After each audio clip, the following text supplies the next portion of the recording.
এই রানা, তুই অনেক কি করতেছস? এই যে এখানে রাশিক ফিজিং চলতেছে।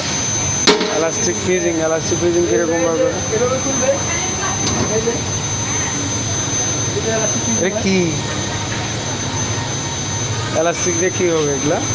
এগুলো ফিজিং করে সফট করবে। সফট করে এগুলো মনে করেন যে বডিতে লাগায়। বডিতে লাগাবে? আর আচ্ছা মনে করেন যে হার্ড টাইপের। আচ্ছা, এটা কি ফ্রিজিং মেশিন? হ্যাঁ হ্যাঁ, ফ্রিজিং মেশিন এরকম কি? হ্যাঁ, এখন আপাতত এরকম নিচে, আগে কিন্তু এরকম ছিল না। আগে কিরম ছিল? আগে ছিল যে মনে করেন আপনার রাবারের মতো সিস্টেম ছিল, মেশিনটা গুঁড়োর মতো পেঁচা পেঁচা, এখানে ছেড়ে দিলে ঘুরে এটা ফ্রিজিং হতো। এখন তো এরকম এখন রোলগুলো কিন্তু খুলে যেত, এখানে ফ্রিজিং মেশিন রোলগুলো খুলতো, কিন্তু এখন ওরকম হয় না।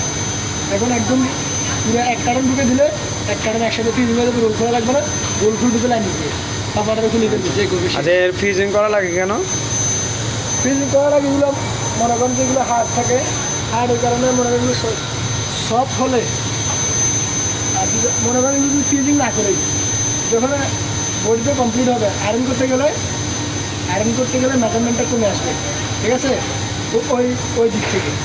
আর এগুলো মনে করেন যে আয়রন করলে সফট হবে, মেজারমেন্ট মনে করে ফ্রিজিং দেওয়ার পর আয়রন করলে এলাস্টিক আর কমবে না, বডি ঠিক থাকবে। আচ্ছা, এগুলা এই এলাস্টিক গুলা কোন কাজে ব্যবহার করবে?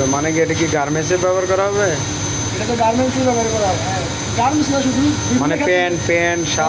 প্যান্টের ক্ষেত্রে ব্যবহার করা পণ্য হবে। জাতীয় জিনিসগুলো ব্যবহার করা হয়। আচ্ছা ঠিক আছে, ধন্যবাদ আপনাকে। Thank you.